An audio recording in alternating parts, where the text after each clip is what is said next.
Sunday fucking papers. Read all about it. Sunday fucking papers. Fuck CNN. Fuck MSNBC. Greg and Mike bring us the news. And if they get it wrong, it's probably the truth.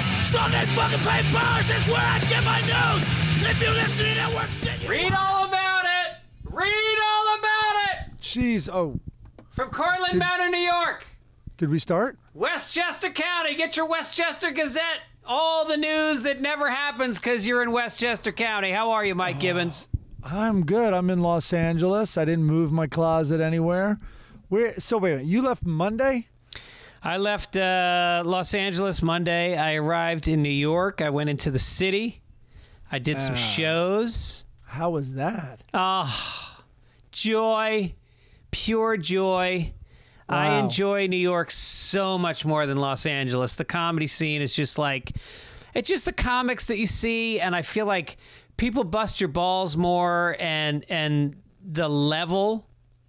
I mean, I'm sitting there and I go on and it's Louie C.K. and then it's Dave Attell and then it's Ari Shaffir and then it's Tom Papa. I mean, it's just great acts and good hangs. Like I had dinner. I had texted Louie the day before, and of course, like typical, like Louie doesn't get back to you, and then I show up and he's on the show ahead of me, which makes for an awkward moment. And so then we went out to eat, and then I did the show with Attell, and then hung out for like 3 hours after the show with Attell. Nobody hangs out in L.A. Nobody goes to dinner with other comedians. Well, it's a city. Yeah. Los Angeles isn't a city. Right.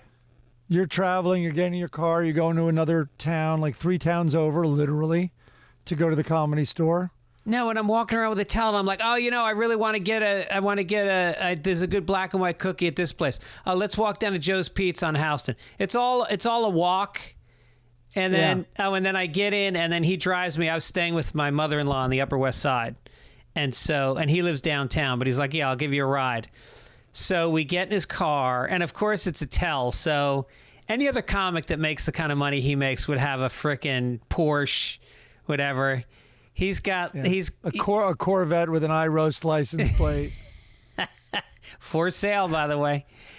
And I get in. He's got a Nissan, a 4-door Nissan, and I sit down and wedged in between the seat and the console is a police baton with a piece of metal welded to the tip of it. He's so freaked out that New York City is dangerous now that he has weaponized.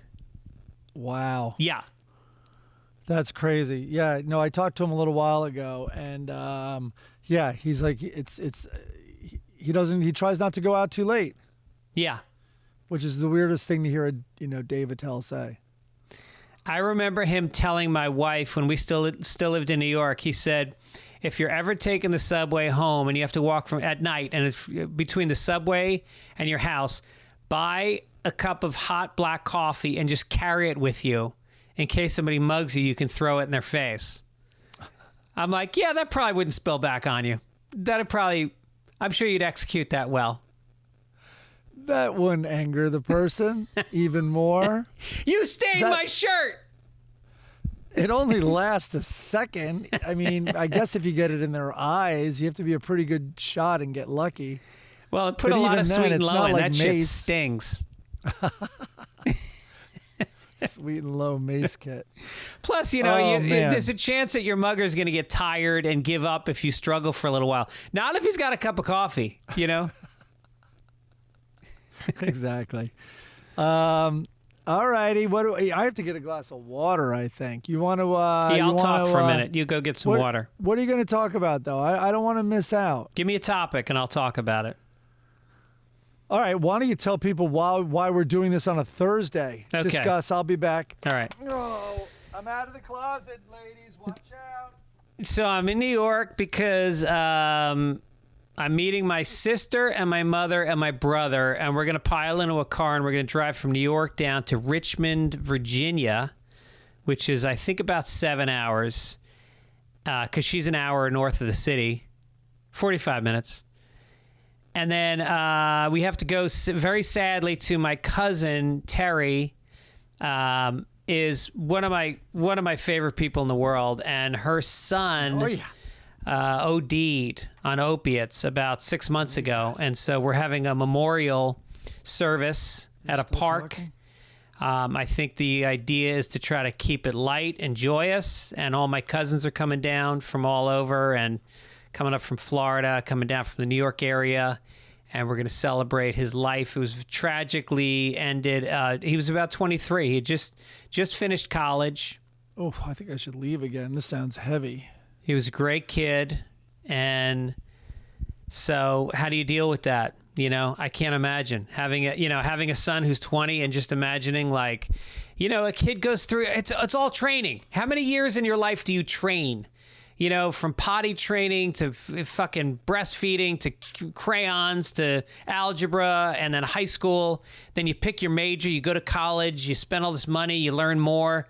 And now you're 23, and it's like you're finally going to actually go out and start, you know, having an adult life, and then it just ends. It's so illogical. It's so hard to wrap your head around as a parent what that must feel like. You're preparing a human being to live for all those years. And then, boom, that's it. In the 1 minute I was gone, did you change the title of this podcast to the Sunday Blues? Did you not give me the topic to talk about? You knew why I was here, right? Yeah, to fucking eat a meal with Louis C.K. I don't know. I didn't know it would go here. You knew I was here for the memorial. I did. Oh, but I didn't know you were there that long. Oh, man. All right. Well, I will not leave again. That is for sure. But I'll tell you about staying with my sister. My sister is very active. And my brother-in-law is more active. Their furniture has no wear and tear on it. They are on their feet. She is cooking. She's cleaning. She's doing this for a neighbor. And he's a carpenter. And so he's always up. They've got this beautiful house that he built with his own 2 hands. It's a 4-story house. And it's fucking gorgeous. 4 stories. Well, there's a basement. He's a skimmer. He cuts corners. Not in a bad way. The quality is top notch. But then what he does is he built a basement, and then the ground floor, and then the bedrooms upstairs.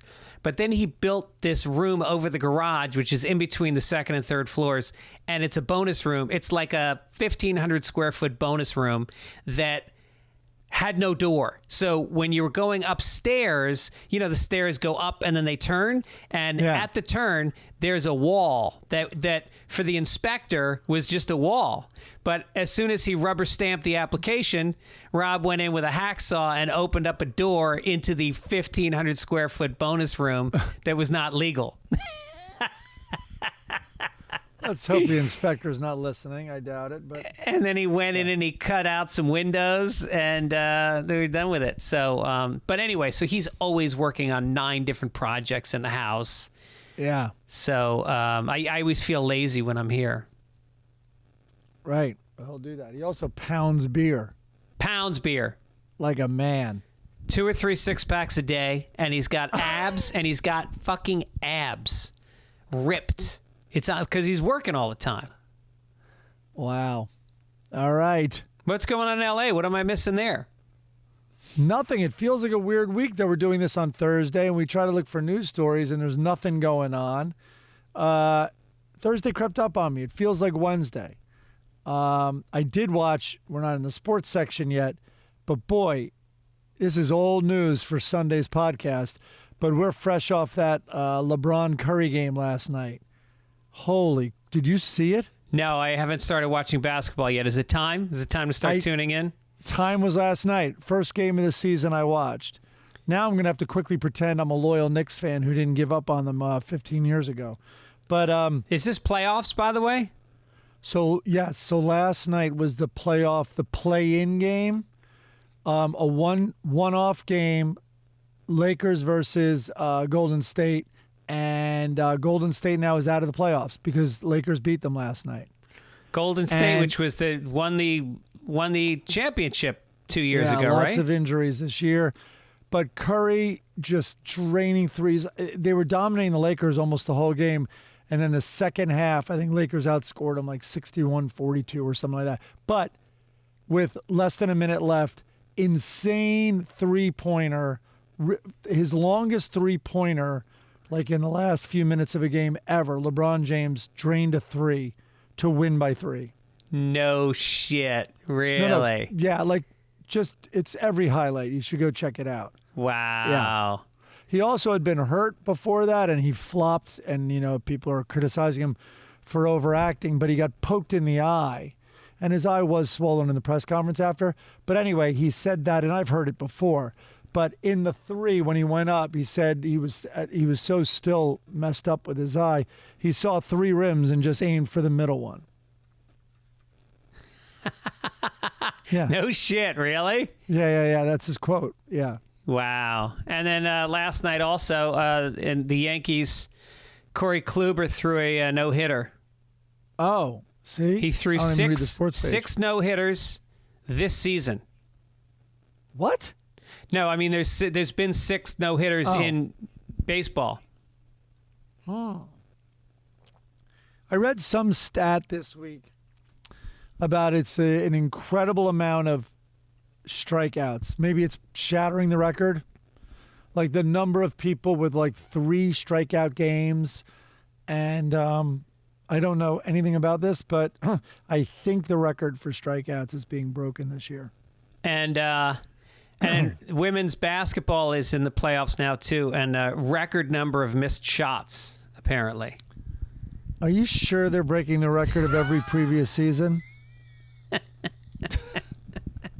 Again, listen, I probably told this joke before, but on Sports Show with Norm Macdonald, which is on Comedy Central for one ill-fated season, we were talking in the writer's room, and we're like, because it was women's basketball, and Norm likes kind of doing jokes on that, but we Googled, this is legit, we Googled to see like who was the biggest kind of star right now or whatever, and we Googled triple-double WNBA, and Google goes, did you mean NBA?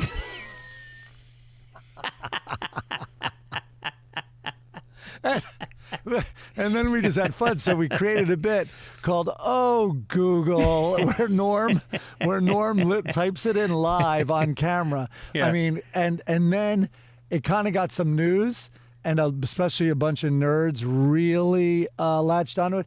And I think Google changed its algorithm because then we would try different computers, different logins. We'd have people in it, like we had some writers in New York sending in jokes. We had them do it from New York, and you could no longer get that suggestion on a couple of things that we queued up.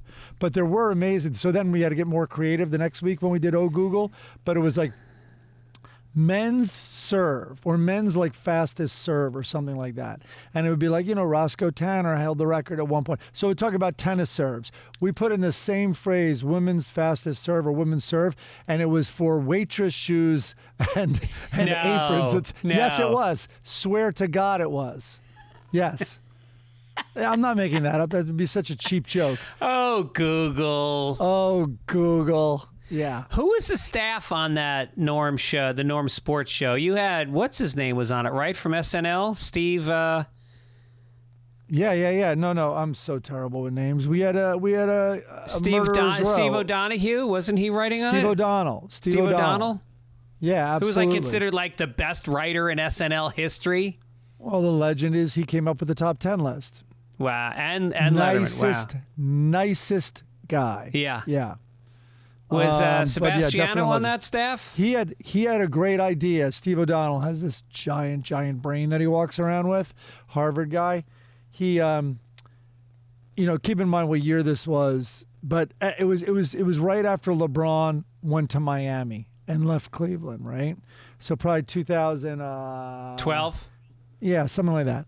And he came up with a bit. Why don't we go to Cleveland and do a remote piece called The Forgotten LeBrons, because all these kids were named LeBron when their hero was in town saving the city and doing all this stuff. And then he leaves them. And now they're going to be, and Cleveland hated LeBron now. And now there's these little LeBrons running around, schools and playgrounds. And we were going to go to the forgotten LeBrons, like a Norm doing a serious, sit down with the mothers. Yeah. Have you considered a name change, and all that.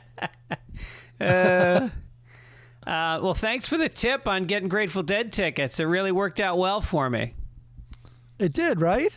I got signed in. It was a special. You had to be pre-registered with Ticketmaster and put on a special verified, mailing list, pre-certified, and I got fucking great tickets, and they were only like 100.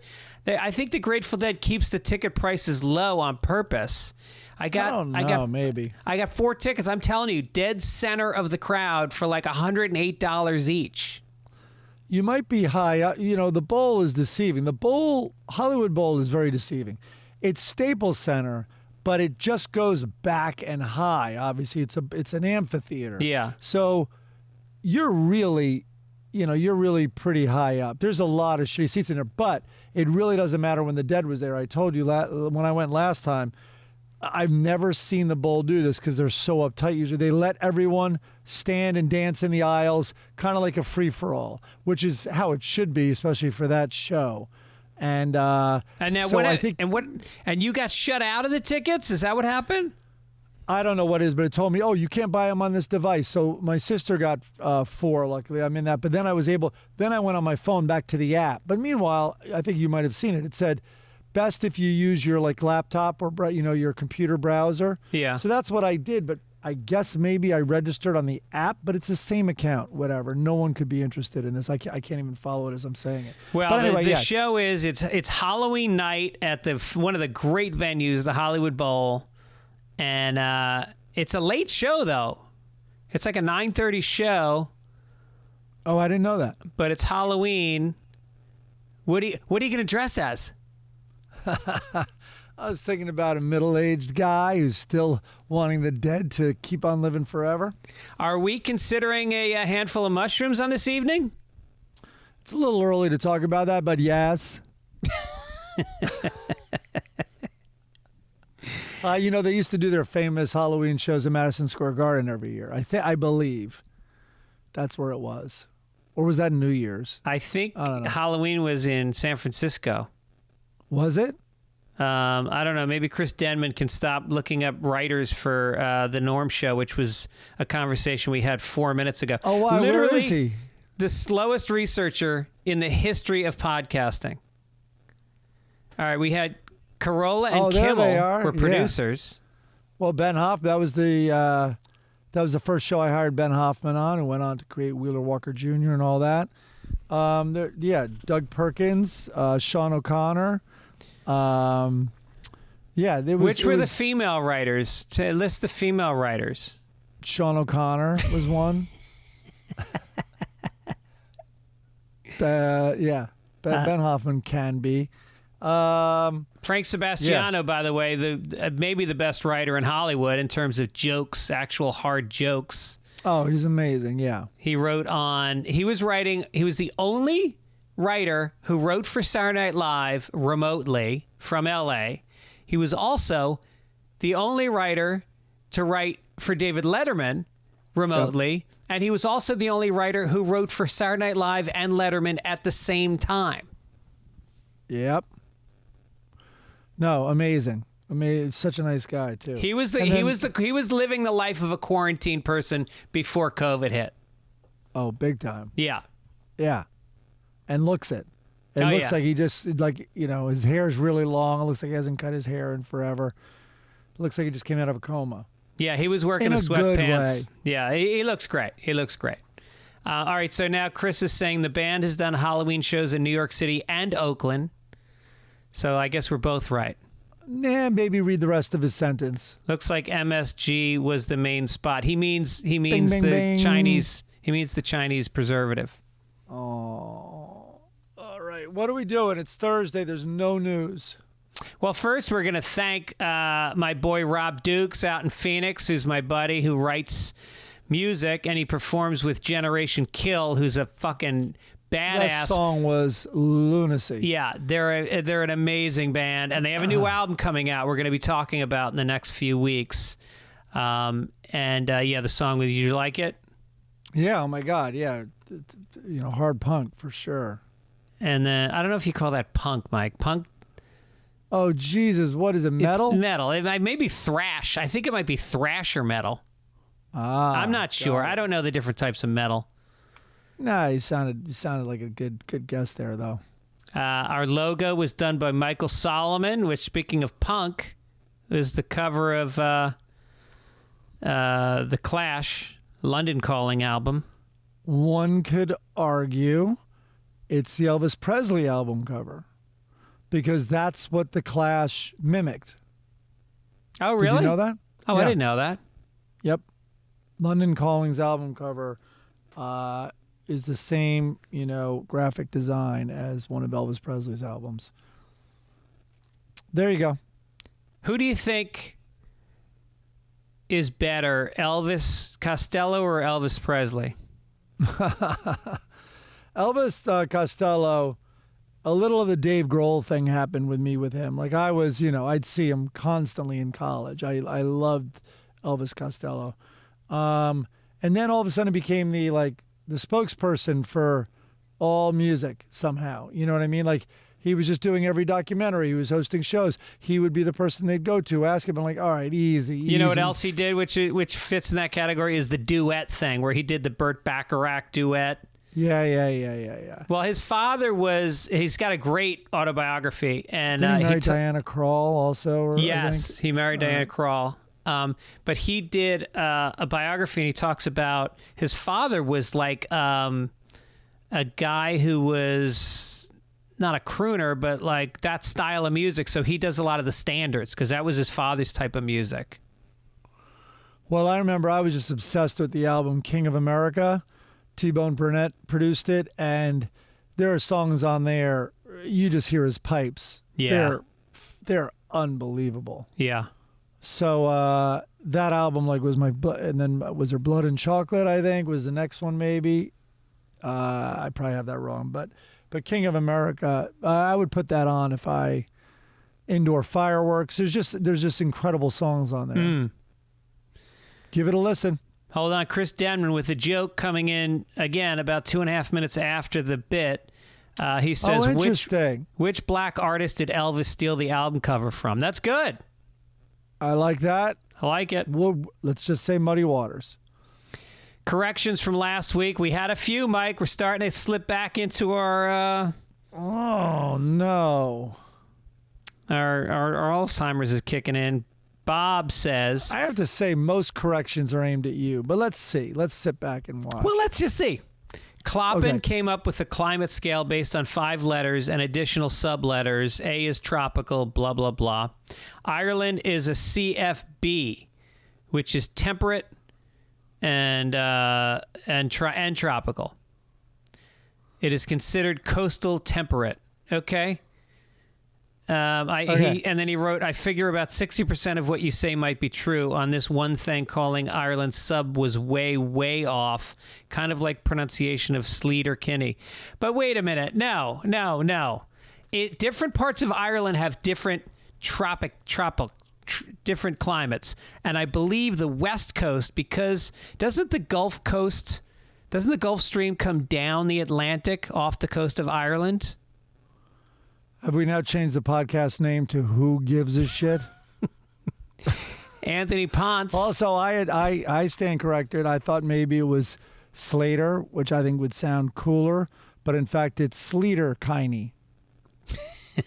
Now I'm setting. See what I did there? I'm setting up corrections for next week. Anthony Ponce, another anally retentive listener, says the film show Mike is referring to as Small Eyes is actually called Short Eyes. You know what? I thought I said that as I said it. I must have said small by accident. It is Short Eyes. Okay. It's disturbing. All right, so it's 1-1. Michael Solomon, Michael Solomon is also responsible for our fucking graphic this week. So the rest of you people, get off your asses and start writing into the show fitzdog@gmail.com, and sending us your artwork and your songs. Michael says, Mike's story about a man being forced to ejaculate inside a woman at gunpoint is not a real story. It is from a satirical website. Yeah, and then he wrote a joke, but I'm not going to read it. I kind of thought it was funny. All right, he said, my father did force me to ejaculate inside him at knife point, but that's just a Christmas tradition in my family. That's not appropriate on Christmas. Are you sure that was Michael Solomon? When you emailed me that, you forwarded me that email, I thought it was a woman's name. I may be wrong. That could be a correction on the correction. Could be waiting for us next week. Yeah. Lalina Lichamore said, I think you need to look into Candace Owens a little more closely and reevaluate her reporting on Chrissy Teigen. You referred to her as an investigative journalist. She is the opposite of that. She is a total MAGA sycophant. Anyway, just wanted to clarify. No, it is Michael Solomon who wrote that. But by the way, I led with saying we don't think it's a real story, but we thought it was a fun headline. But, you know, here's how Sunday Papers works. Let's pull back the curtain for a second. Mike and I have a Google Doc, as you guys all know, because our producer / Antifa organizer, Chris Denman, also chimes in on it. But we each introduce stories into the document. And when I put them in, I put a title, and then I put a little research, and then perhaps a joke idea or two. Mike will write things like, let's just scroll down. Under front page, he writes... Yeah, go ahead. Or no, All under my bases entertainment. are covered. Sinead O'Connor interview. No.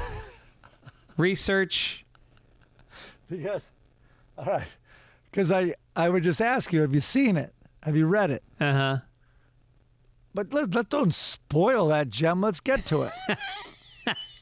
I don't have jokes on it. We don't have jokes today. We know that. We don't have jokes today. We're not going to lie to you. This was a fly by the seat of your pants Sunday Papers, as we said, on a Thursday from multiple different states.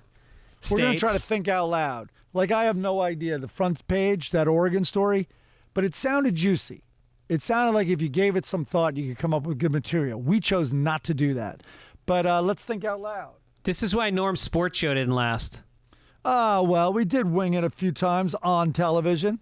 Speaking of great. winging it, one thing you don't want to wing it with is your goddamn front lawn. It's your welcome mat to your house. It's literally curb appeal. When somebody drives by and they're judging you, how are the Fitzsimmons doing? You know, he's not on the road this year. He's not writing on a show. I wonder if they can rub two nickels together. Now, if I got brown patches on my lawn, that's going to make me look like a failure. So here's what you do. You spend not a lot of money, and you send it to Sunday, who are people who, Sunday is, they do lawn planning. It's not just like they send you a bunch of chemicals. They look at your lawn through satellite dishes. And maybe satellites. Through satellites. They've planted cameras out on your front lawn in your satellite dishes, which are still on the front lawn. Now, you're going to see a small Nicaraguan man with a helmet on with bushes on top of it. He's disguised. He's from Sunday. And they know what kind of soil you have. And you send in your soil, but they get rid of your weeds. They know what kind of weeds grow in your area.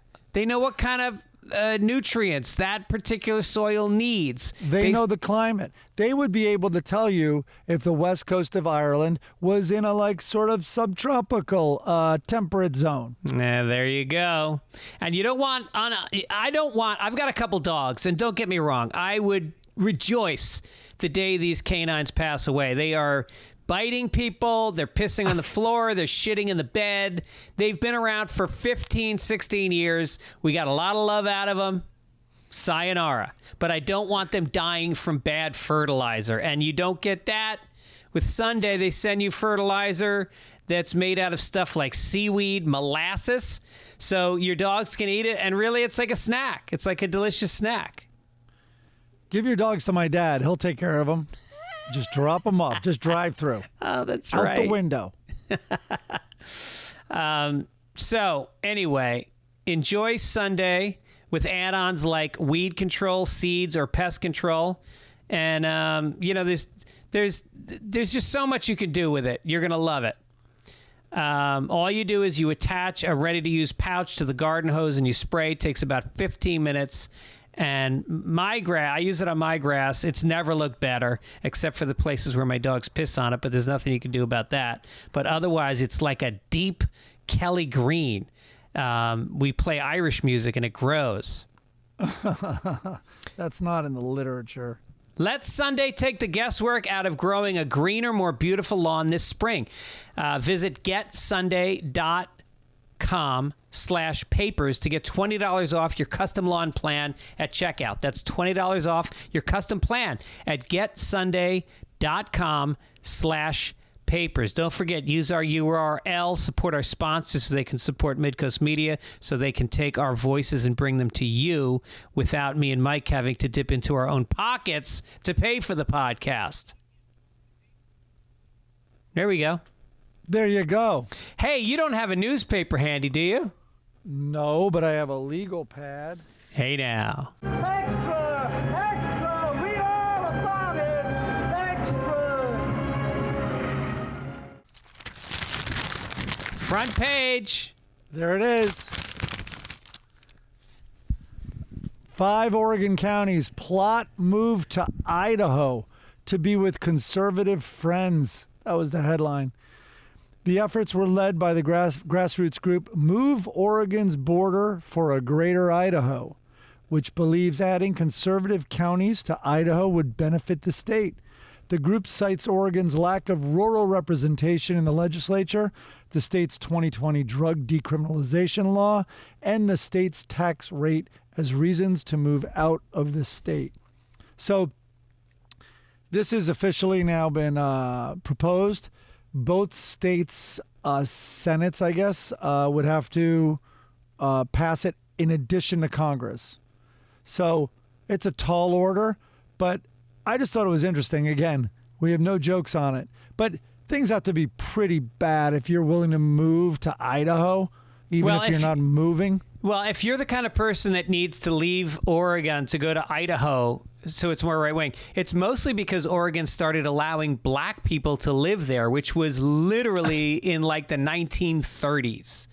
It was illegal for black people to live in Oregon. Did you know that? I did not know that. Yes, indeed. Perhaps Chris Denman can do some research on that, but yeah. Might have been earlier than the 1930s. It might have been like 1900, but and it's why it's a very, very white state, except for, I guess, Portland has become much more diverse. I mean, it's like, oh, you want to move to Idaho? Then move. You're not going to like throw the border over your house like some jump rope, but it's interesting. Is that going to be a trend? Is Oregon against this? You know, like, but it could be a big gerrymandering thing also. It's like, hey, like let's say Oregon was super close elections and it's about a 50-50 state. Well, then we being liberals would like these conservative towns to be now considered Idaho. You know what I mean? Well, maybe it's such a blue state at this point, Oregon, that they figured they won't. It doesn't matter. But I mean, why doesn't Texas throw a lasso up there and they just moved to Texas? A little borderline goes up with a little loop on the end, and it just includes those towns. Well, yeah. You know, I think we can give part of California to Mexico. I think we should give San Diego. I think any part of California that has a Mexican name, you should have to give back. Well, that's the whole state. It's the whole state. It's so funny because people are like, get these Mexicans out of Los Angeles. Well, how should they leave? Should they take La Cienega down to San Vicente? That's also Los Angeles. Yeah. Yeah. I don't know. There's something appealing about this. Because, whatever. we can't get too political, obviously, because they get their feelings so hurt they can't listen. But it really is something. I think there's enough evidence to see this conservative way of like, let's keep the power in place. Since Reagan's administration, let's do what we can to ensure that rich white people stay that way. Decimating the middle class, decimating unions, not realizing the only way a lower and middle class can work is with a middle class. Yeah. Anyway, and we're starting to see it pop up. Hey, I guess I can talk about this. So wait, before you bring it up, Chris Denman just, again, so quick. His fingertips on a keyboard. Smoke must come off. They passed a law in 1948. Oregon realtors followed the National Realtors Code based on an earlier state law that proclaimed that a realtor shall never introduce into a neighborhood members of any race or nationality whose presence will be detrimental to property values. Wow. But that doesn't answer my actual question, which was, when did it become legal for black people to move to Oregon? You think it was truly a law? It was a law. It was a law. It wasn't like a wasn't a suggestion. Guideline? Nope. He's writing 1844 said all black people out. Well. All right. Let's get to your next story there. He's purposely dragging his feet, so you don't know how he's lobbied for this up in Oregon and all their policies. Okay. He's suddenly you're gonna see his face and his new realtor card on the back of bus stops in Oregon. All right. Next story. Wait, you were gonna bring something up. You were like, should I bring this up? All right, let me maybe depersonalize it. So a friend of mine who his girlfriend, we were supposed to write together on Monday. He goes, can't do it. My girlfriend's sister was just murdered. Jesus. And it's all over the news. And sure enough, CNN, New York Post. Meanwhile, it happened in Alabama. And ex-boyfriend just went up and she was walking her dog and shot her in the head. And then oh God, there was also maybe a homeless. No, it's terrible. But I am worried lately that I've seen too many of these. There's also crime is running crazy rampant, like basically right in the neighborhood I'm sitting in right now. Wait, what race was this woman that was shot? White. Okay. And the boyfriend was white. Oh, he also then shot the police officers who found him in his apartment, and the police officers returned fire and killed him. Damn. But yeah, and he wounded 4 officers in Birmingham, I believe. So, I don't know. This isn't a news story. It's just I think people are way more on edge. There's a lot of good news stories about coming out of this. Everyone's focusing on the stupid economy and things opening up and all that. But I think there are people who there's the most dangerous sentiment in the world, which is I've got nothing to lose. Mm-hmm. And anyway, just putting it out there. I'm getting worried about it. In terms of violent crime increasing because people don't care if they get shot and killed in the process? And then the day before that, the guy who tried to light all of the West Side on fire and the 100 homes were evacuated. Oh, I didn't hear that.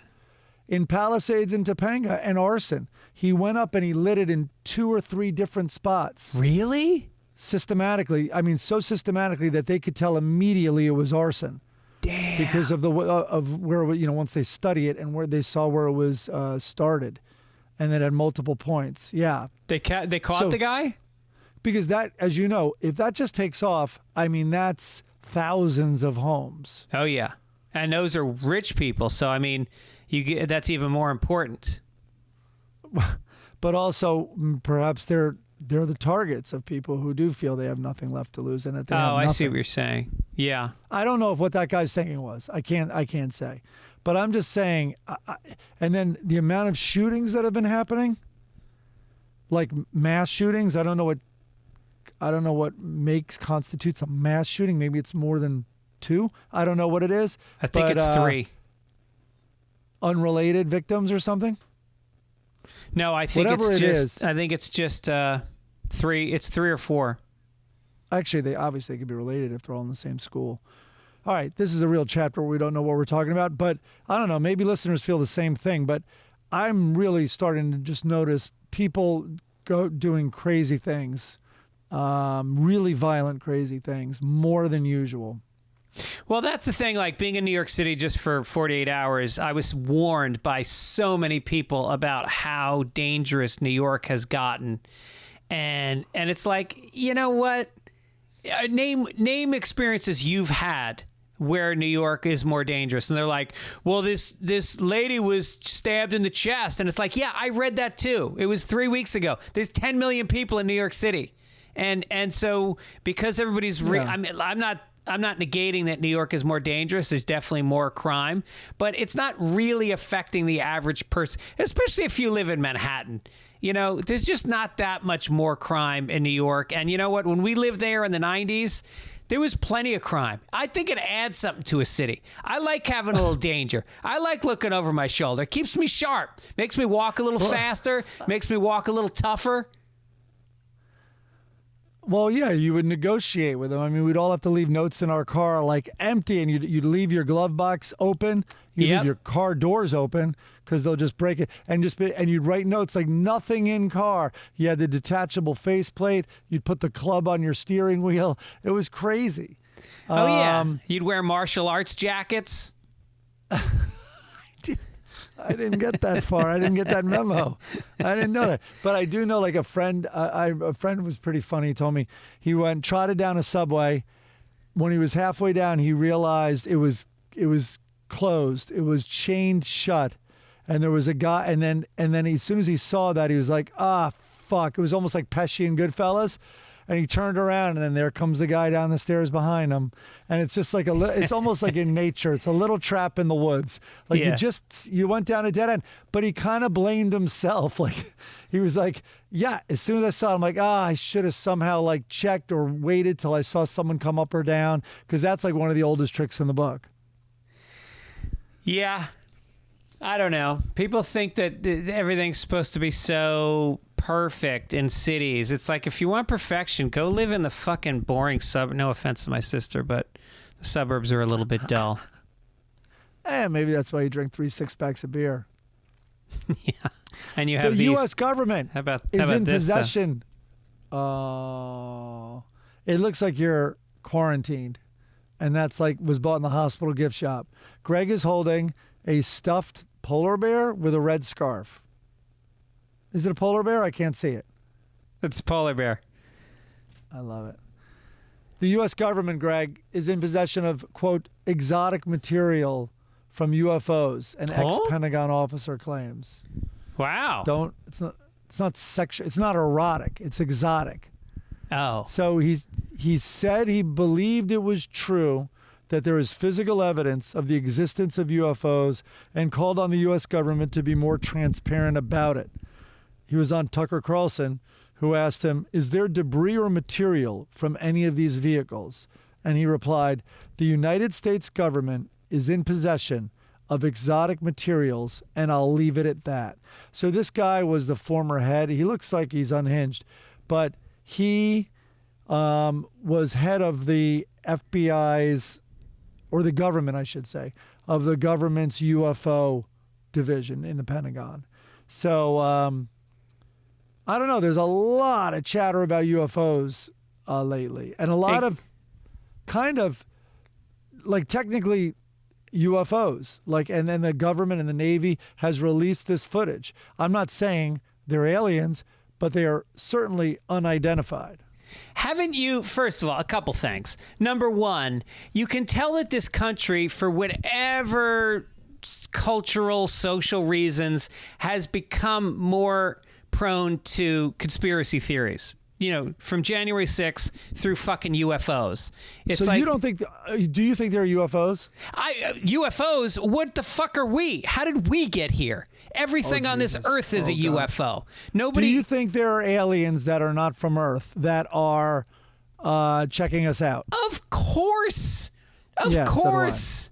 I mean, I don't even know, like, when you talk about the different frequencies of light and sound, we exist in such a thin parameter. When you talk about infinity, there is no thinner parameter than any finite distance, whether it's in the light spectrum or the sound spectrum. And you don't think that within this same breadth of space, other life forms can exist that we don't see and that they don't have greater intelligence than we do? I mean, just because it's not a fucking blurb with one eye that looks around doesn't mean there's not UFOs. I mean, define a UFO.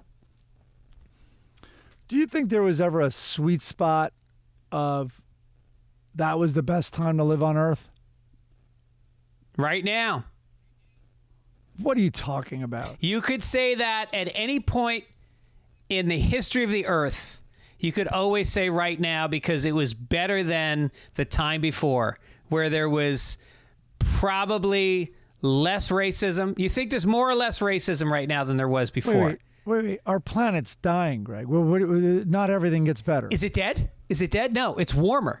Oh, I enjoy the warmer weather. I mean, if you don't think about the future, if you don't think about, no, I'm serious. If you don't think about mortality and you just think about, was there a better time to live? Well, no, the weather's fantastic. But I don't know if we should do podcasts on Thursday anymore. All right. St. John's professor fired. Here we go. In a twist worthy of a Mark Twain himself. Let me read. This got pasted in last minute. A St. John's University professor has been fired for reading a passage containing the N-word from Twain's anti-slavery novel Pudd'nhead Wilson in her literature of satire class.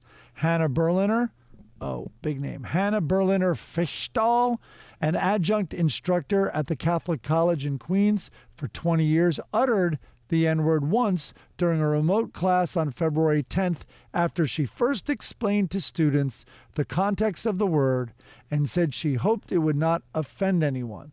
The day after class, however, she got an email from a student who said she had to abruptly leave the call because of Fischdahl's use of an inappropriate slur.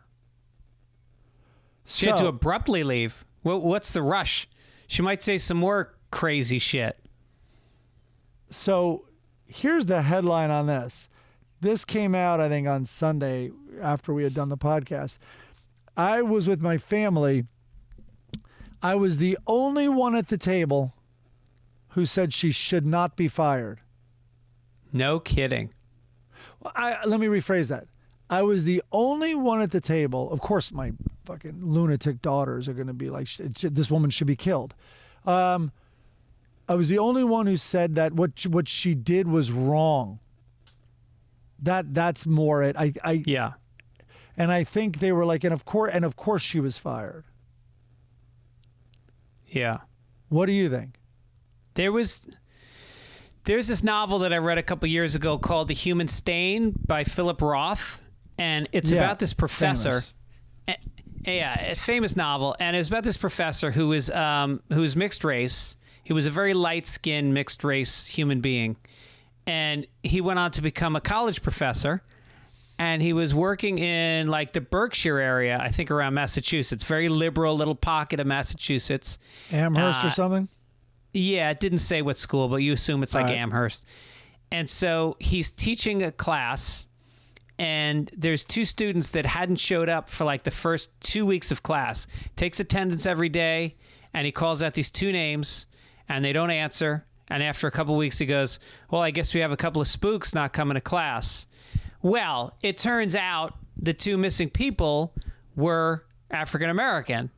That is very unlucky. Very unlucky. But this professor was also in his 60s at the time, and the word spooks had been used in, obviously, I think that Halloween has certainly had the word spook in it for, I feel bad even now, I can't even say it, even though I'm talking about Halloween and I'm talking about a book that it was written in. Anyway, the guy ends up getting fired from his tenured chair at this university, and his life all falls apart. And this was written in the 60s, maybe? Or the 50s? Well, I hope this woman doesn't teach in her new job doesn't teach a course on that book. Yeah. So my But family. no, I think that colleges are the place you're probably going to be most vilified for using any language that's not pre-approved by, whatever the status quo is of universities. Mark Twain going to be discussed, but in the world of academe. Yeah. Oh my God. It goes further. So the conversation with my family was like, wait. And basically came down to, if she were a black professor, it's okay. And I'm like, all right. So I go, now, are you then saying, and I was using an argumentative technique because I didn't expect the answer to be yes when I asked, wait, are you then saying that only that white people can never say that word, including all the world's history professors? And the whole family's like, yes. I'm like, so if you want to study slavery and there's the propaganda that they used and there's billboards, I mean, I couldn't, this is how hard I tried with my family. I'm like, how about this? What if this teacher was in the class and it was about Mark Twain, right? And she was going to press play. Or let's say she was a history professor and she had tape and she was going to press play. Like, listen to this racist Southern politician during the Civil Rights movie. Listen what he says outside the university when they're trying to enforce segregation, and separate but equal. And she presses play and this guy says the N-word, but not the N-word, the full word. And the thing doesn't work. And so I go, first of all, are you okay if she presses play on that? So my family said yes. And then I go, okay, the tape doesn't work. So I'm just going to quote you what he said. And now she quotes him. And they're like, no, unacceptable. Well, another question to ask them might be, what about a depiction of, say a famous painting of a slave master whipping a slave? Should that be burned, and should that image be never looked at again? Because that's certainly a depiction of racism in the same way that using the word is a depiction of racism. All I know is one story. I didn't put it in because all this shit is so heavy. One story this week is they found a documentary filmmaker from England found these living Nazis, and they are not ashamed, a handful of them, of their involvement, and they also just mock the idea that so many Jews were killed. They're like, that didn't happen.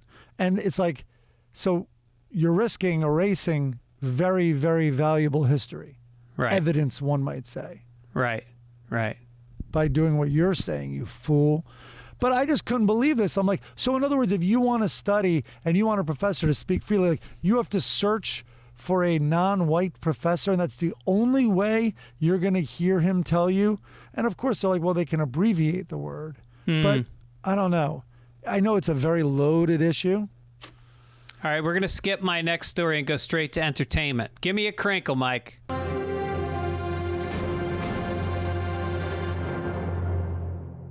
Oh, here it is.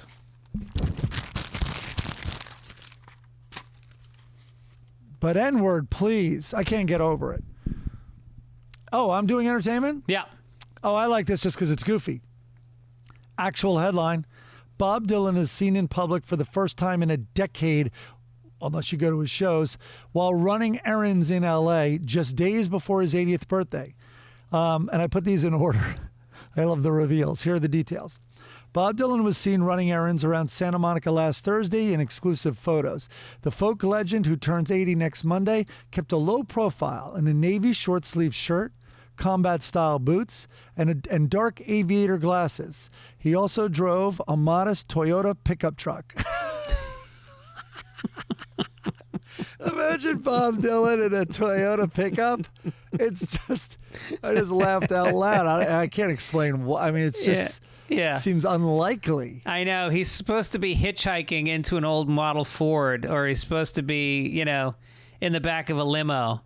But, apparently that's how he lives up in Malibu, though, is like his estate that he lives on, now if you call it an estate, is kind of like farmland. And I think I think he has taken on like a little bit of a farmer persona. I don't know. It is a big sprawling mansion. I do know that. But anyway, I told you about the one time I saw Dylan in public. We'll call it. I was down. It was HBO. I actually just told my friend Dickie this story the other day. But I was down shooting promos, on-air promos in the 90s for HBO. And Riddick Bowe was the world champion boxer heavyweight. And we're shooting promos there. So rather predictably, Riddick Bowe's running 3+ hours late. And we are in the warehouse district of New Orleans, which at that time was truly warehouses. Nothing was there. When we pulled up, we couldn't believe this was a boxing gym. It was like behind the big like barn doors in this warehouse. You hear metal being cut and sawed, like real industrial stuff, and nothing, not a storefront, no cars out on the street. It was just brick, like it was weird. We were there on a weekend also. Anyway, the guy, this producer of mine, goes, we like ran out of things to talk about. And he's like, hey, did you see Barbara Streisand's thing? I'll move the story along. But basically, he's like, you see Barbara Streisand's concert on HBO last night, which like shattered records for the most viewed thing on HBO. And I'm like, I can't. I just can't. I go, listen, I get it. She's talented.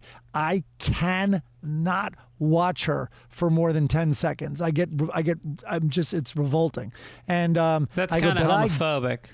But I get it. I go, because I like Bob Dylan, for instance, and too many people can last 10 seconds in one of his songs, and they don't get it. So I totally get that. Fine. Fucking Riddick Bowe. Now we're going on like hour 4. The guy comes back to me.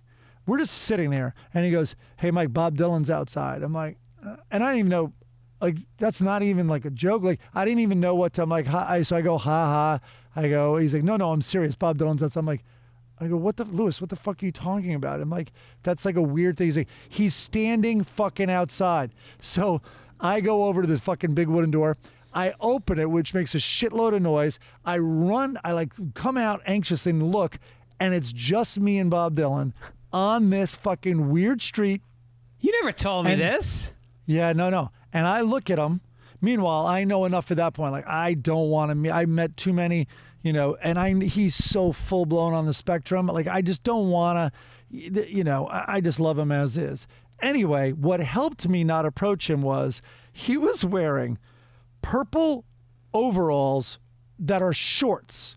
So they're overalls, they're overalls, but they only come down a little below the knee. Yeah. And then he had high top basketball sneakers on, like loud ones, and like some Jordans or something at that time, and then like sports socks. He looked like a little like child, like a Garanimals type of outfit, but I made so much noise coming out. He looked over, so I was just like, clearly. I ran out there to see him. He probably saw my friend Louis, who just had seen him. And anyway, all I did was raise my hand and wave, and then he raised his hand and waved back, and then I went back in and waited for Riddick Bowe another 2 hours. And then what happened and you could have talked to him if you wanted to. I don't know. I don't picture him talking. I don't know. I would find something like with Joe Street. You always try to find the most recent thing. That's what artists want to talk about. Do you have any regrets about that? No, I don't think so. But I then wanted to know why he was there, because I know he's a boxer. He likes doing it recreationally, and he has a gym by his coffee shop in Santa Monica, if he still owns that. And I know he's boxed. Bob Dylan has sparred with Jack Nicholson, which, give me a pay-per-view for that, I'm buying it. Yeah. Anyway, and Corolla would box over there too. So, but I went out later and went down, and apparently there's this ancient dude who works on guitars in that section of New Orleans, and that's why Dylan was there. Okay. He was also living in New Orleans at the time. I was in Santa Monica one time on Broadway, and I ducked into a coffee shop. I was trying to do some writing. And I'm sitting there, and it's all these, chicks in yoga pants with protein fucking avocado toasts. and one of them is complaining about the music that's playing. Meanwhile, it's like the greatest music I've ever heard. It's like fucking, Wilson Pickett B-sides followed by like a Muddy Waters tune. And then, and they're complaining. They keep rolling their eyes when a new song comes on. And finally, I was up at the counter to get a refill, and I go, by the way, great playlist. I go, who does your guys' playlist? And they were like, oh, this is Bob Dylan's coffee shop. He does the playlist. He literally does his own playlist for his coffee shop. I didn't realize it was his coffee shop. Yep. His radio hour, it was one of the best radio shows I ever heard. And I was slow going into it. I was like, I don't know what else. But his theme time radio hour. One last thing I'll say about Dylan came up this past. At one point, something came up. I was driving Olivia, my youngest daughter. She's 15 in the car, and something came up about why do I like him so much? And whatever. I said something you could predict, like, well, you don't understand. I go, I kind of consider him a friend in a way because. And I'm like, I'm sure you have this, and everyone has that. But like, there's incredibly intimate moments where it's just me and him. I was in dorm rooms when I was depressed, when I was feeling good, when I was feeling whatever. But it was just one-on-one. And I go, I also learned like so much from like politics. She's like, well, what politics like would you learn from? So I was like, you know what? I go, here's a song that a Bob Dylan song no one will play you. So I played her "The Lonesome Death of Hattie Carroll." Mm-hmm. She had like never heard it. And this was the best response ever. She listened to it, and then she goes, why the fuck did you play me that? That is such a downer. Because it's the most heartbreaking fucking song, other than it's other also than a song Hurricane? John Brown. Well, Yeah. I can't play Hurricane because he says the N-word. Oh, right. So, Yep. anyway, my family talks about that too much. What else do we got? Oh, Sinead O'Connor interview. It's written down here. Look at that. Yep. Well done. Well, it's very interesting. So she has a memoir coming up. The New York Times sat down with her, and it was a really interesting interview. Oh, that's from last great. Sunday. No, you should find it. But she gave a little. I know a lot about her ripping up the Pope on Saturday Night Live, and I didn't know this detail though. So, for those of you who don't know, that's the most punk rock move I've ever seen on television. Like I don't even know. Maybe like the Chinese guy in front of the tank. I'm literally trying to place it in the most powerful things I've ever seen on camera. And so she was protesting the widespread systemic abuse, sexual abuse of children by the Catholic Church and how they were moving priests around. This is fucking 1992. The movie Spotlight, just to put in perspective, in Boston, which gets all this credit, that was in 2000, I think. Mm-hmm. Or maybe even 2002. Like it was a decade later. Yeah. But anyway, she goes on. She did dress rehearsal and tore up something else, knowing she was going to tear up this picture of the Pope. And then she did. And it was about that. And she sang War by Bob Marley. So, I didn't know about that picture. Her mom abused her whole childhood. Oh. In this interview, she says they would have it's a weird competition, but I didn't question it. But like they would have this when they were really young kids in grammar school, who can crawl up into the smallest ball? And Sinead goes, and I always wanted, like I could get into the tightest ball ever. And she had, and she never asked how I could do that. And it was because of the mom's beatings and hiding, trying to protect herself from her mom. When her mom died. Have you told your daughter this story just to cheer her up after the Bob Dylan song? When her mom died, that was the only picture that was pinned to the mom's bedroom walls. And so she grabbed that to keep that, and tearing that up had extra meaning in the song. And it's also why she cries when she talks in Nothing Compares to You, when she cries in the video when she gets to the part about the mom. Wow. Yeah. Damn. She's amazing. She is incredible. She is, I don't use this word loosely. Crazy is not a good word. She talks about the word crazy a lot, actually, in this interview and in the book. But she has spent many, many years getting with mental health issues, battling them, and in institutions.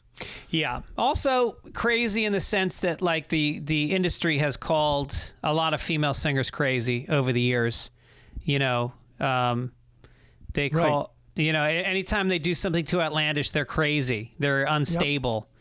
Yep. It happened to Fiona Apple. It happened to, who's the Britney Spears. Yeah. She brings up Britney, and she was like, it seemed like I was the only one not confused why she shaved her head. Yeah. Because that's what she came in, and Sinead shaved her head right after a meeting with a record executive who told her to try to be more feminine and to maybe wear it, because she's incredibly good looking person, and to do like more with her hair. And she's like, okay, note taken. As soon as the guy left, she shaved her head because she said I didn't want to look human anymore. Yeah. And she goes, I felt it made me look like an alien. I think a lot of abused children, especially females, do things to hurt their appearance, with the dyeing their hair black and wearing, black clothes and covering their bodies so it doesn't show any form. You see that a lot with abuse victims. I didn't know this. Yes, you do. I didn't know this. Why do you think I shaved my head? Right. Well, you want to look more like a formerly hot chick. Right. Yeah.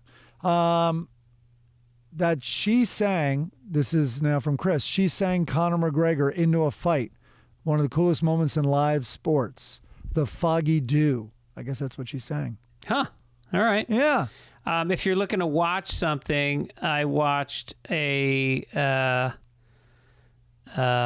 documentary last night on HBO Max that's called A Lonely Life, I think. It's about these two lesbians. And look, don't put HBO and lesbian together. It's actually a wholesome story about these two women. And it's about they had a 65-year relationship that they kept secret until 2 years before they died. And then they get married. And it's just so beautiful, but it just points out like what you had to hide. Like in the 1960s, Mayor Daley in Chicago, they were living in Chicago, was doing raids on bars.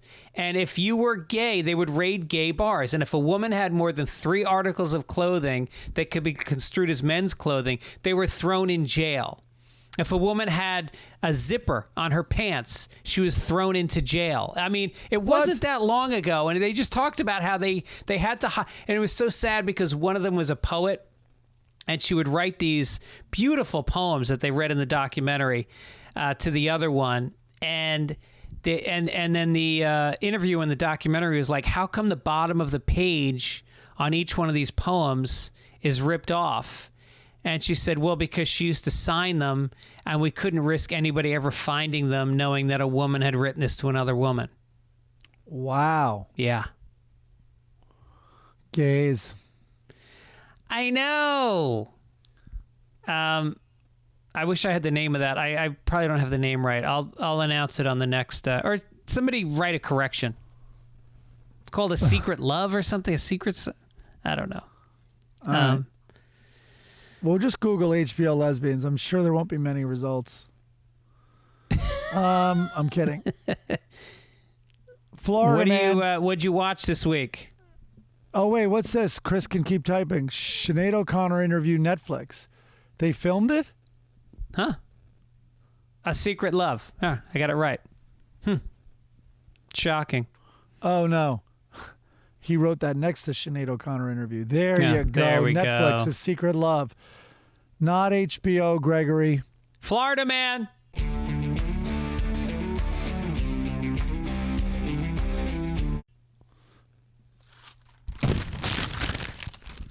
It's really about like Florida Gator. He chased people through a Wendy's parking lot. I just love the headline. A large alligator paid a blood-freezing visit to Wendy's in Florida on Monday. The 6-foot-long reptile chased pedestrians through the fast food restaurant's parking lot in Lehigh Acres. That's all I got. I just thought we just want to remind people how crazy Florida is. Well, let me tell you something. If you didn't catch them, that was a slow-ass alligator because people in a Wendy's parking lot in Florida are not fit. They're not trim. I think you're right. Especially He knows since where to go. That's kind of like the subway trick. He knows the trap. He knows where he's going to find the easiest prey. it's like, where are you headed for dinner tonight? Wendy's. Yeah. These people also aren't making the best decisions. They're probably not going to think on their feet too quickly. Yeah. People that buy milkshakes that you can't get through a straw.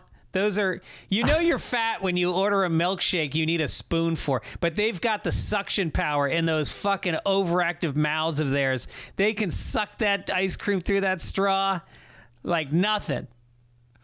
My doctor said to stop eating burgers, but I figured I'd switch to the square burger because it's different. Yeah, it's cutting off. I studied math in 8th grade. It's cutting off 33% of the meal. I'm on a diet eating at Wendy's. Dude, you ever see? I remember Wendy's was the first one to set up a salad bar, and it was like iceberg lettuce and some jalapeno peppers because they knew nobody was fucking walking over that thing. I mean, can you? I can't even imagine. This is what sneeze guards were built for. Yeah. Disgusting. Here's the salad dressings. They got mustard and honey. All right, what else you got? Ketchup and mayo, man. That's your French dressing. Yeah. We're going international. Here we go.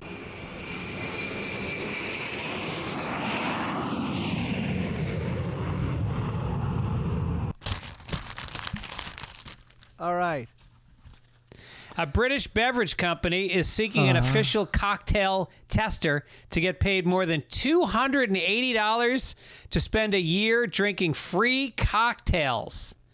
The Liquor Lab, a company that sells mobile cocktails for events, announced it is seeking an official cocktail taster, and the candidate will be paid $283. They get a year's supply of free cocktails delivered to their door.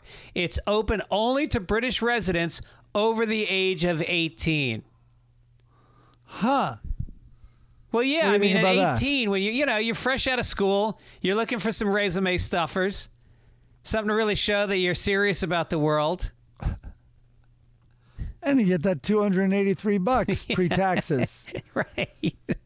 What delivered to your door? But I assume these were like mixed drinks that were mixed. And is it too fruity? Is it maybe they're bottled? Well, it says that the company is they do mobile cocktail bars. So I would imagine they show up with one of their mobile setups at your door. Maybe the idea is if they were to say, come to our lab every night and get shit-faced, then they got some liabilities about you getting home. I guess. It's also good for a COVID year. Right. I got nothing on this story. I like that job. Why wouldn't you do that? Why wouldn't that be a side hustle? If you're 18, if you're an alcoholic, but alcoholics don't really give a shit about the taste of the cocktail, though. Hold on, this coming in from Chris Denman. Unrelated, Bert Kreischer looking feverishly for apartments in London. There's a joke. Hey now. Look at that. Everybody keeps asking us week after week, when are we going to be on Bert Kreischer's podcast that we recorded 2 months ago? I don't know. I can ask. We'll see. I think he's in Croatia filming a movie, isn't he? Serbia. Who won the war? Yes. Croatia or Serbia? I think everybody loses in war, Greg. Yep. Yeah, that's the answer. All right, forget sports. We already talked about them. Let's do some Lakers. science.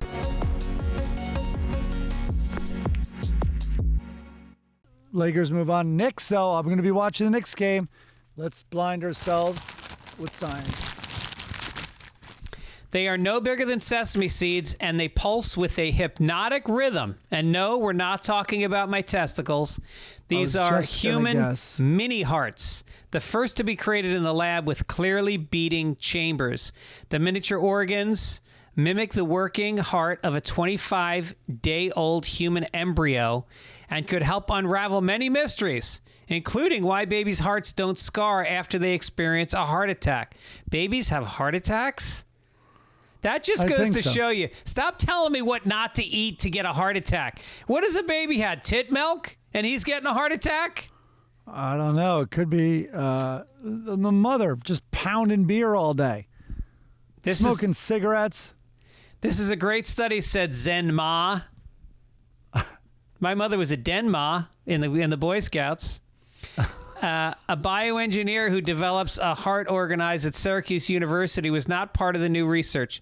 The experiment is very important for understanding whatever. Look, they've done many organs before, like brains, guts, and livers, but have never done a heart.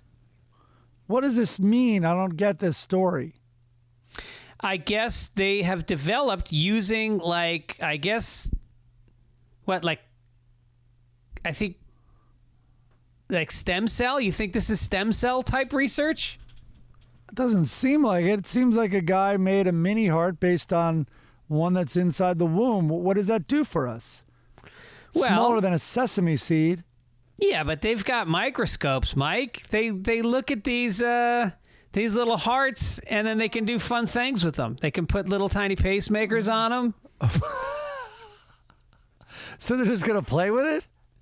This is going to be the ultimate Valentine's Day gift for your girlfriend. Yeah. Yeah, Look box of chocolates. Oh, you can't see it? Yeah. It's there. Trust me, it's there. Yeah. It's a miniature organ. No, it's not. That's a sesame seed. Nope. It could help unravel many mysteries. Like, why did you put all this time into this? Including why babies' hearts don't scar after they experience a heart attack. Okay. I don't know. I don't get it. Bad job on science, Greg. Bad job on science. Okay. Business. Here we go. All right. Jeff Bezos, Blue Origin, his space program, says bids for a seat on its 11-minute rocket flight to space have reached $2.8 million.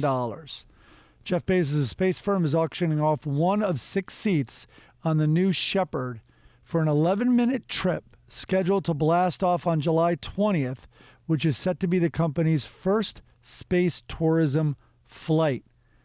Blue Origin told this journalist that more than 5,200 applicants across 136 countries had bid for the ticket since Wednesday. Wait a minute. So, 11-minute trip to space? That's not exactly deep space in 11 minutes. That's like taking a trip to New Jersey. By the way, Jersey is a beautiful fucking state. But if you take an 11-minute trip into Jersey, all you're seeing is Newark. You might get carjacked. That's the home. That's the capital. That's the home of carjacking. Did you know Imagine getting carjacked in space by the Russians? Yeah. So also, there's other people on this, I guess. But let's say it was just some rich guys. I don't know how badly people would feel if it didn't go perfectly. Yeah. You know what I mean? Right. Oh, there's Denman's joke. You see that?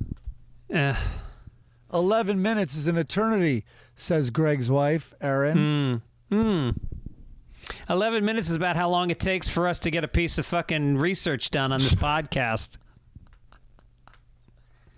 Okay. All right. Yeah, you got an LOL.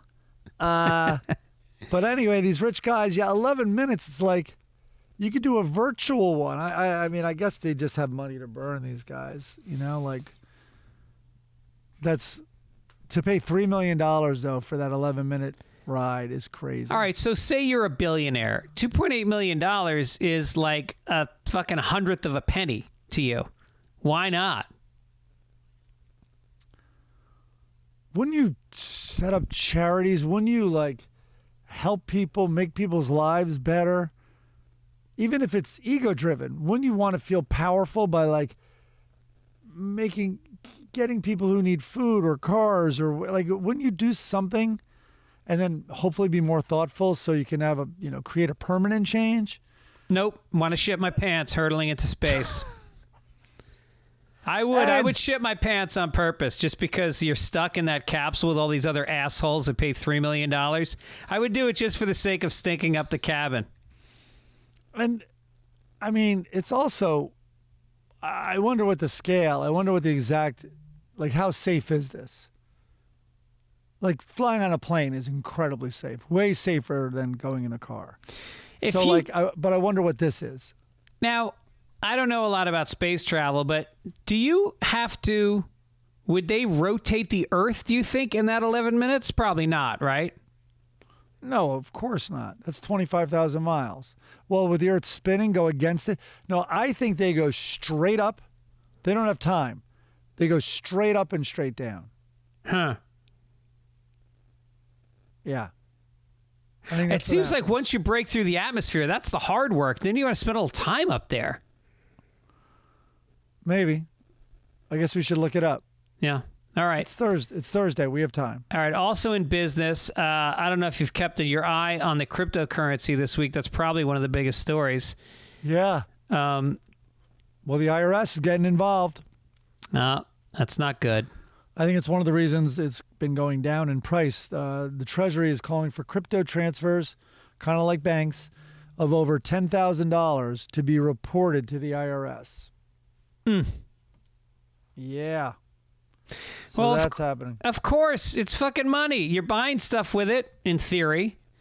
Although nobody really does, which is why I've never bought Bitcoin, is because as soon as they start actually using it as a currency, then it'll have some value. But right now, it's just a giant Ponzi scheme. And it crashed in the last week from 64,000. It's down to about less than 40,000 right now. Dogecoin, is it Dogecoin or Dogecoin? Doge. Dogecoin went from 51 cents last week to 40 cents this week, down 20%. There you go. And as far as the Investopedia pool, we have our big contest going, paying off over $100 to the winner this July 4th. And when I say over $100, exactly $100. Right now in the lead is Sunday Morning Stonks. He turned his $100,000 into $198,000, pulling ahead of the guy that was in the lead last week. And in last place, once again, he was in second to last place, but now Fitter 111 has taken his $100,000 and he's turned it into $21,000. I love it. I'm at 90. What are you at? I'm at 92,584. I don't think it has my rank. Why wouldn't it have my rank here? We got to see what Craig Kilborn's up to. He's in the game. Yeah, that's interesting. Last week he didn't invest anything yet as of last week. I don't know what's happening here. Yeah. Whatever. The market's stupid. It's just gambling at this point. All right, let's do some letters to the editor, Mike. I like that. Here, maybe let me make a noise. Oh boy, I have no energy. Let's do it. There's a woman named Joanne, Mike. Wait a minute. The Joanne? She still has a crush on us, according to this. She keeps writing in. That's long. That's a long hauler. She's a long hauler. JJ said, I did that exact thing Mike did. I don't remember why. I think my car might have made it to the parking lot of the gas station, but not the pump before running out of gas. And he poured gas into a styrofoam cup, and it just disintegrated. Interesting. Yep. Then I learned that napalm is gasoline and soap. Oh, we should not have put that information out there. Napalm is gasoline and soap? According to a writer, a guy who writes into a podcast. Yes. Yeah, because otherwise, every time you washed your hands after pumping gas, your hands would run down the street screaming. Naked. I got it. All right, what's the next one? Tarek said, my wife averages about 2 to 3 patents per year. Her name is on the patent. We were wondering last week about if somebody works for a company and because this was based on 3M. The guy who invented Post-it notes died, and he died with less than $2 million. He says his wife gets her name on the patent, but it's owned by the company. She gets a bonus of about $600. Huh. 600. But there is a thing called a patent of distinction, and I believe 3M has something like that where they get a bit more for it. I'd say, you know what? Start your own little... You got a garage? You're supposed to invent shit in your garage, not in some multinational corporation's laboratory. I've seen enough Disney movies to know that when you invent something like Flubber, there is no boss. It's just you in the garage jumping up and down until your fucking head hits the ceiling. I loved that movie when I was a kid. You kidding me? I think the redo with Eddie Murphy was really good too. You saw that? I have kids. Did you not watch movies with your children? They don't like it. They don't like watching movies with me. Even when they were kids, you didn't watch like Lion King and stuff with them? I did. You know, there was a couple I saved a bunch for them. So I've never seen the Toy Stories, and I heard they're very good. And my kids had no interest. So that was an interesting one. Then I have a list of other ones like WALL-E. Did you ever see WALL-E? Oh, sure. Apparently it's great. It's great. Haven't seen it. WALL-E's great. Lilo and I Stitch. saved it for them, these bastards. My kids were really into like the deviant, evil cartoons like Lilo and Stitch. All right. I haven't seen any of that stuff. Yeah. Christian Corner. That's the guy's name. Okay.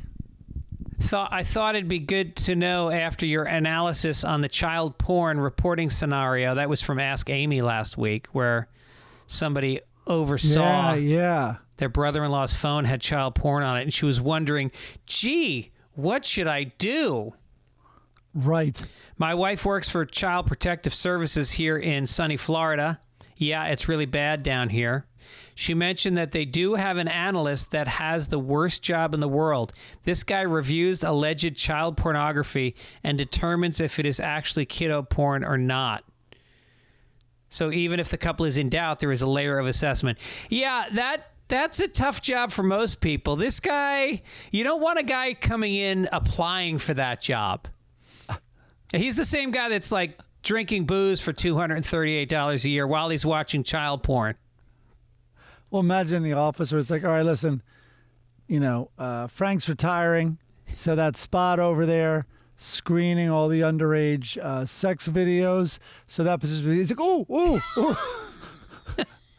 All right, Chris, calm down. No.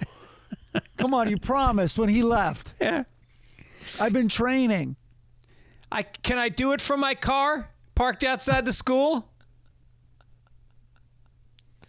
I should follow up with interviews with these kids, right? Just to see if it was on the level. Obituaries. And that's all, folks. Which we could be listed in here next week after that last bit. God. This was a very sad one. Paul Mooney, who's a comedian that every living comedian respected. He was a guy who came up with Richard Pryor. He was like his best friend.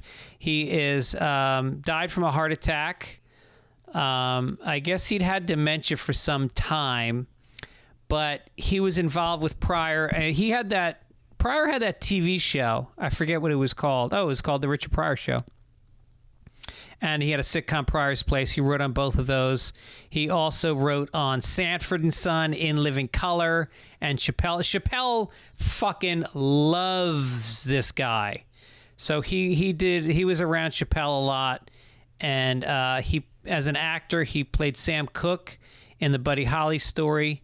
And he was in Spike Lee's Bamboozled, and he was on Chappelle's show a bunch of times. But this was a guy that I remember when I lived in New York. I used to, if I worked Caroline's, I would always stick around for the late shows on the weekends. He would do, it was so funny because this is how comedy clubs work. Like, I would be doing the early shows at Caroline's, and it would be half empty because Caroline's is probably the hardest club I've ever tried to fill. And I actually made a joke about it on the video last week. It's like the one club I've really had a hard time filling over the years because, first of all, it has to have a higher ticket price because it's Manhattan. And then also, people are driving in from the suburbs. They're paying $38 to park. Yeah. And it's fucking driving into the city. So anyway, Then you're walking out, and there's a line of black people around the block to sell out Paul Mooney shows every weekend. And he would just get up there and fucking rail. He did stuff on race, but it was angry, but it was smart, and that guy was a master. Yeah. So, God bless. Our paths never crossed, I don't think. I mean, maybe with Lopez tonight, he came over at some point, but not that I can remember anyway. But I just know, he's so revered. Mike, we always need to cheer up after we do the obituaries. I do. All right. I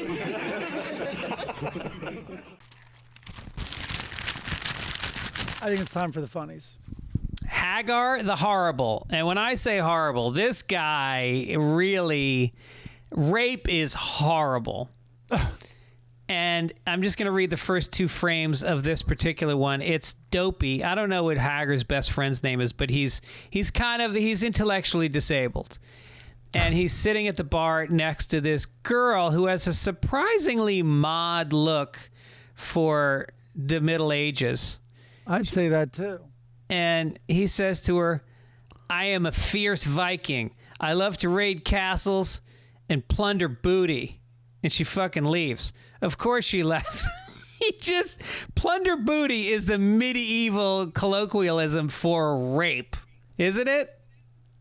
Yes. It sounds like a rap lyric. I've been plundering booty. And she's gone. You don't tell her, Dopey. Hagar never tells them. You just do it. Otherwise, they run.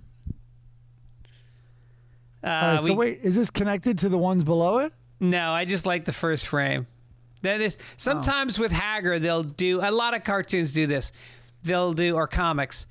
They'll do the first 2 frames as a teaser. This is only in the Sunday edition. They'll do the first 2 frames are a teaser, and then the actual strip starts underneath that. Yeah. It's like a cold open in a sitcom. That's weird. I like it. And then Lockhorns. We love the Lockhorns. Maybe the best written comic strip, apart from what? Far Side and Doonesbury before it got lame. Far Side for sure. So Loretta is talking to this couple. They're at an amusement park, and Leroy is taking a selfie with a clown. Loretta says, the clown requested the picture. Which I don't know if that means, I think it's funnier that the actual guy with the red nose and the big shoes is requesting a picture with Leroy because he's such a buffoon. Or, that's what she means. I think that's what she means. Okay, because the other way to read it is that she's referring to Leroy as a clown when she says the clown requests the picture. You got a little family circus for us, Mike? Wait. It was in there. Was it? I pasted it in there. Hold on. I see a number 9. No, now do you see it?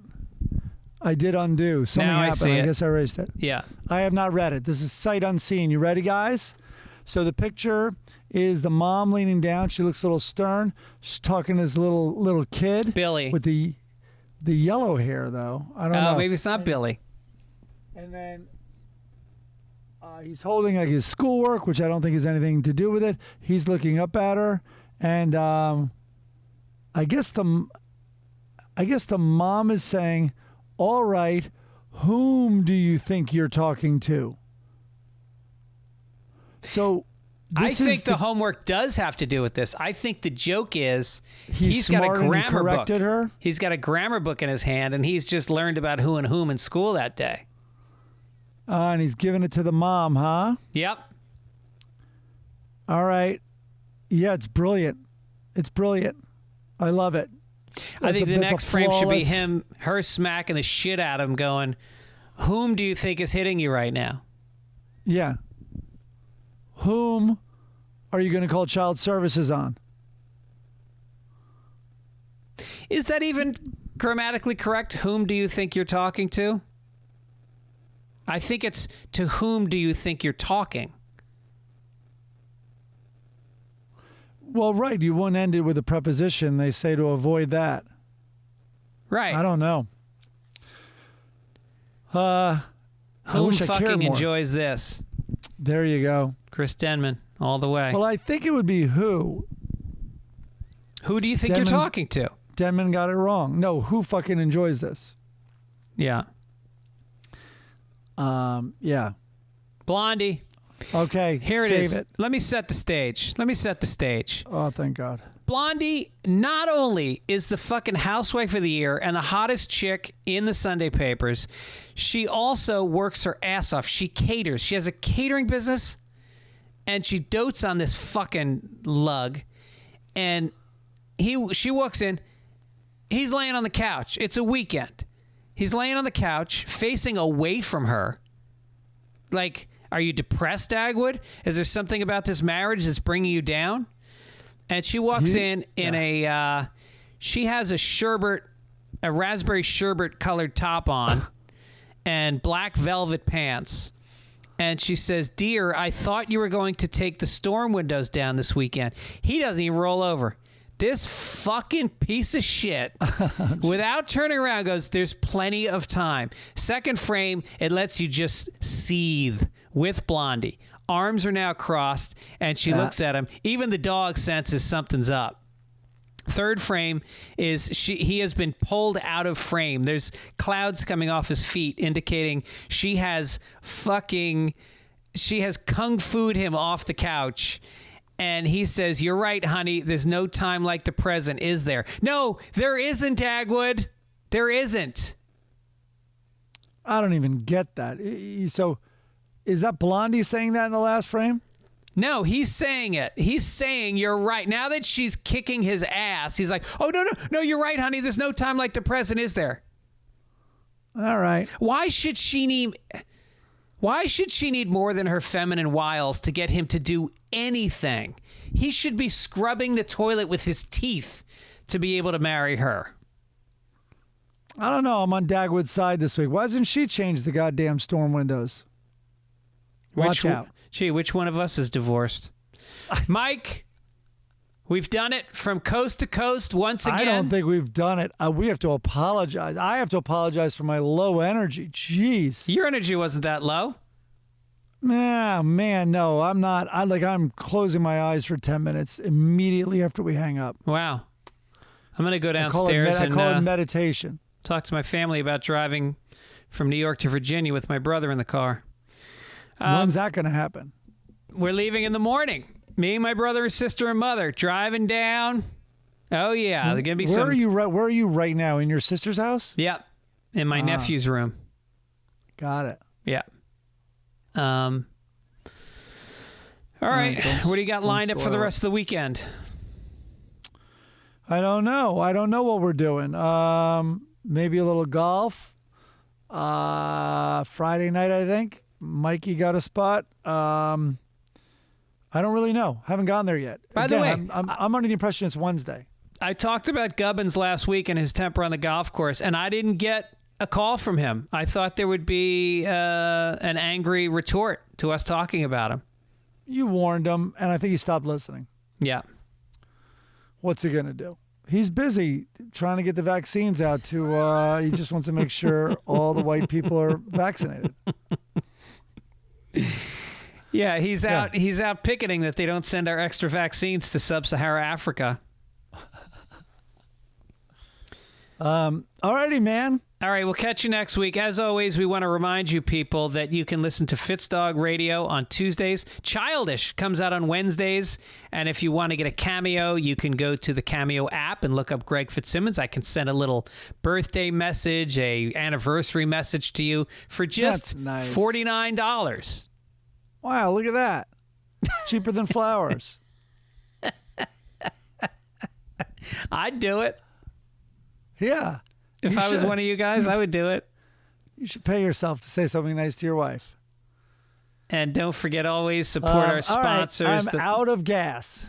The fine people at Sunday. If you want to get $20 off your custom plan, go to getsunday.com/papers. Great organization, great company. All right, Mike, we'll see you next week. Take it, Aish. Take it, Aish. Read all about it! Sunday fucking papers! Read all about it! Sunday fucking papers! CNN. Fuck MSNBC. Greg and Mike bring us the news.